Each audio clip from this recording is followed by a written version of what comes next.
Hi, welcome to the market alert for Tuesday, the 18th of June 2024. So Bitcoin, black gold and big tech rip to start the week, despite yields rising and hawkish rate cut adjustment.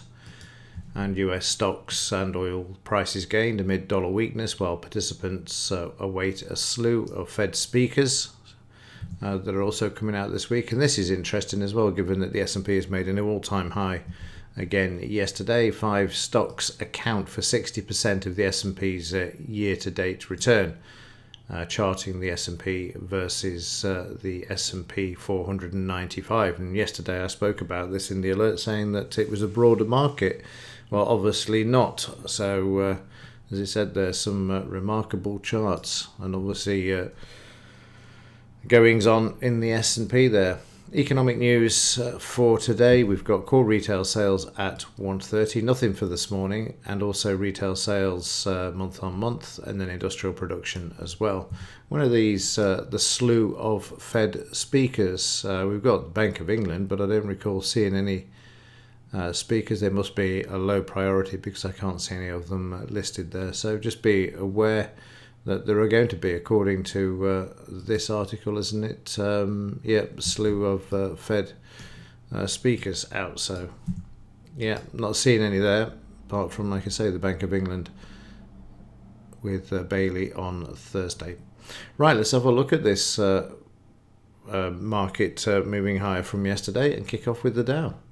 So yesterday we see the Dow bouncing back after Friday when the market sold off and then regained. And I did say this yesterday, when the French bund blew up and the markets moved lower. And it's not unusual because a lot of people will go short after the weekend with that sort of news, and then they reverse the market and bring it back. And that's precisely what we saw yesterday, particularly in the Dow. You can see a big move to the upside there.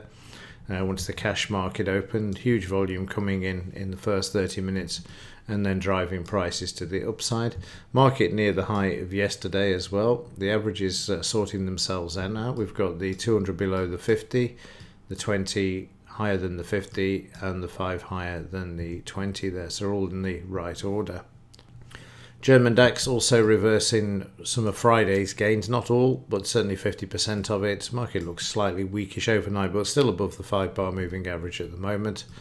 30-minute chart, we had some continuation of the weakness following the rise in the French bund on Friday, but that weakness on Monday, during Monday's early part of the trading session, then dismissed as the market moved higher with the Dow. Currently, the market is starting to move higher. We've got the 50 below prices, which is good. The 5 is also showing prices above, which is good. But the 20 bar just needs to take this out, as it needs to take out the high as well. But looking still bullish there. And if you move down a bit more, you'll see that we've got a bit of resistance there with the 200 MA, given that the market's moved lower for the last few days. So you need to take out that 200 MA, which is sitting above there as well. So the 30-minute time frame at the moment is sort of on a sort of a downtrend based upon the 200 bar moving average. But it is oversold according to the stochastics, and then has the opportunity to get through yesterday's high and then head up towards that R2 level. Well, the S&P 500 continues to make new all-time highs, taking out the 2 that we saw up until yesterday. So we can remove these and add in the new one, which comes in at 5,489. So again, apparently based upon the movement of just 5 stocks. I didn't read the article to see which 5 stocks they were. Doesn't really matter, does it? It's just an interesting fact that it's 5 stocks. Amazing. 30 minutes, again, vertical. Strongest market out of all at the moment. And prices heading back towards the close. And again, all of the averages in the right order, apart from the 5, which needs to get back above the 20-bar moving average. But it's not too far off the high again, and we're going to see several days of new all-time highs from the S&P 500. In the FT 100, the market remains sideways. There's not a lot else I can say about this. It's just sideways. The only thing is that it's still bullish, medium term with prices above the 200 MA, but weakness prevails in the other averages as the market is below these, so period of consolidation there. But yesterday again, see being closer to Europe, the FT moving lower, then it bounced and then followed the Dow to the upside. Yesterday's high needs to be taken out.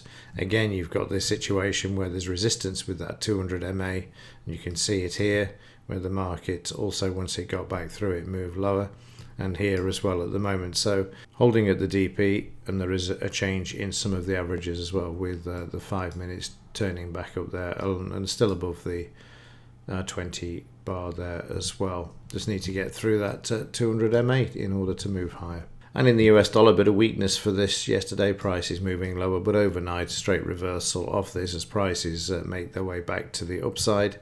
Let's have a look at the impact of this on the metals market. And in silver for yesterday, you can see prices sideways to high, a bit of buying there as well.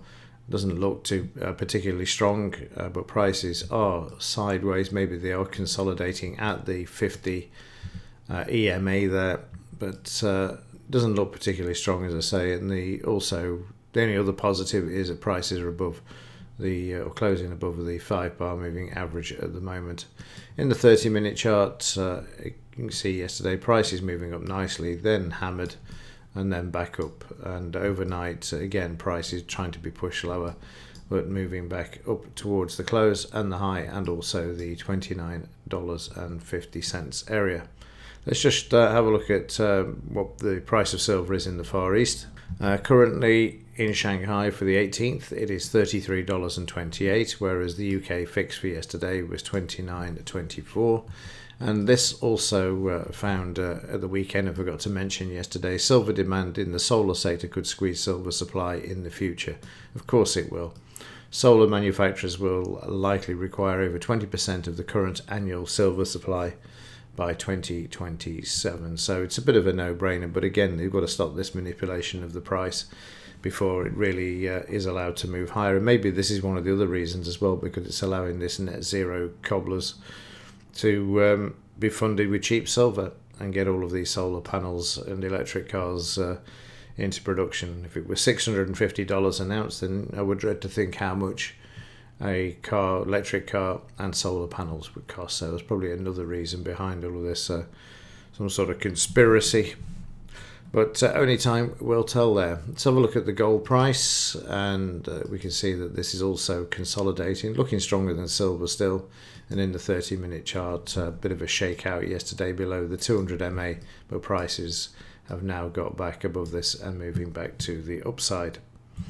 And in the gold-silver ratio, you can see there we were down yesterday, but climbing back up on the overnight market at the moment. Right, let's have a quick look at yesterday's trades.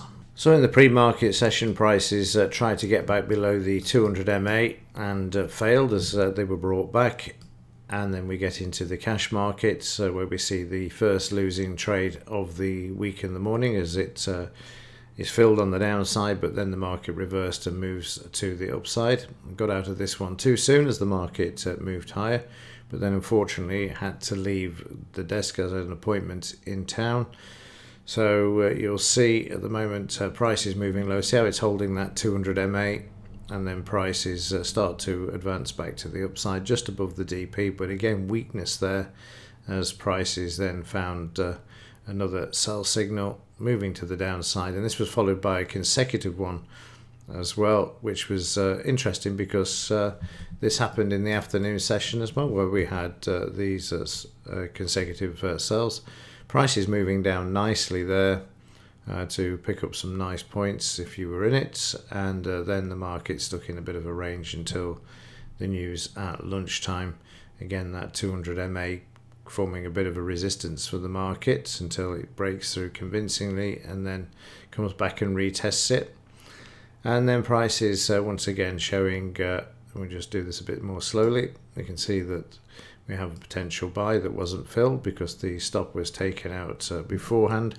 Then prices move lower once more down to the BRN, then through the 200, and again you see you've got that double trade, and then prices moving down and then attempting to come back, but there were 3 bars shown before the price was filled, and then prices just moving back to the upside with obviously the strength in the Dow and the S&P going on to make another all-time high. And a quick look at the overnight 2 minutes, and we can see that prices are currently below the 200 MA, so it's got to take this out to get anywhere near the close and the high, but the other averages are fine there. So a bit of weakness around even in the 2 minute chart at the moment, so we've got to get through this BRN through the 200 MA as well. If the market moves to the downside, watch for support at the DP level there. Let's just have a look, see how far down the low is. It should be quite a distance because the market moved up well yesterday. So certainly 150 to nearly 200 points lower there. So it's more likely the market's going to consider the upside unless something happens with those French bunds again. Okay, that's it for this one. Have a great day. And as ever, thanks for watching. See you in the next one.